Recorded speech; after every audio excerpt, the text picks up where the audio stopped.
നമുക്കിന്ന് പച്ചമത്തി നല്ല അയിലയും കിട്ടിയിട്ടുണ്ട്.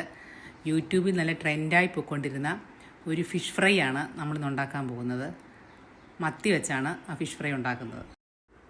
മത്തി നന്നായി കഴുകി വെട്ടി വൃത്തിയാക്കി വരഞ്ഞെടുത്തിട്ടുണ്ട്.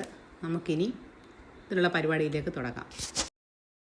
പാൻ അടുപ്പിൽ വെച്ച് വറുക്കാൻ ആവശ്യമുള്ള എണ്ണ അതിലേക്ക് ഒഴിക്കുക. എണ്ണ നന്നായി ചൂടായ ശേഷം അതിലേക്ക് 1 ടീസ്പൂൺ മഞ്ഞൾപ്പൊടി, 2 ടേബിൾ സ്പൂൺ മുളക് പൊടി, 1 ടേബിൾ സ്പൂൺ മല്ലിപ്പൊടി, 1/4 ടീസ്പൂൺ ഉലുവാപ്പൊടി എന്നിവയിട്ട് പച്ചമണം മാറുന്നത് വരെ നന്നായി വഴറ്റി അതിലേക്ക് വെളുത്തുള്ളി ചതച്ചത്, ചെറിയ ഉള്ളി ചതച്ചത് എന്നിവയിട്ട് യോജിപ്പിച്ച് ഒരു ചെറിയ സവാള പൊടിയായി കൊത്തിയരിഞ്ഞതുമിട്ട് നന്നായി വഴറ്റി യോജിപ്പിക്കുക.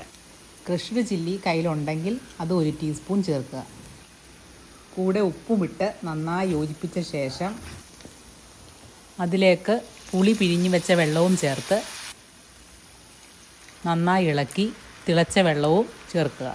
ഈ കൂട്ട് നന്നായി തിളച്ച് കഴിയുമ്പോൾ വെട്ടിക്കഴുകി വൃത്തിയായി വരഞ്ഞു വെച്ചിരിക്കുന്ന മീൻ പരിഞ്ഞിലോടുകൂടി അതിലേക്ക് നമുക്ക് നിരത്തി വെച്ച് കൊടുക്കാം. ഇതടച്ച് വെച്ച് ഒരു 10-15 മിനിറ്റ് കഴിയുമ്പോൾ നമുക്ക് മീൻ തിരിച്ചിടാം. 10 മിനിറ്റിന് ശേഷം നമുക്ക് മൂടി മാറ്റി അതിലേക്ക് കുരുമുളകും കറിവേപ്പിലയും ചേർക്കാം. നമ്മൾ ഈ ഫിഷ് ഫ്രൈ കഴിക്കാൻ പോകുന്നത് നമ്മുടെ സ്വന്തം പഴഞ്ഞിക്കൊപ്പമാണ്. ഞാൻ ഈ ചോറിനകത്ത് തലേദിവസം തൈര്, ചെറിയ ഉള്ളി, പച്ചമുളക്, ഉപ്പ്, നമ്മുടെ ഉപ്പിലിട്ട മാങ്ങ ഇവയെല്ലാം ചേർത്ത് മിക്സ് ചെയ്ത് വെച്ചിരുന്നതാണ്. ഇത് കൂട്ടി നമുക്ക് നമ്മുടെ ഫിഷ് ഫ്രൈ കഴിക്കാം.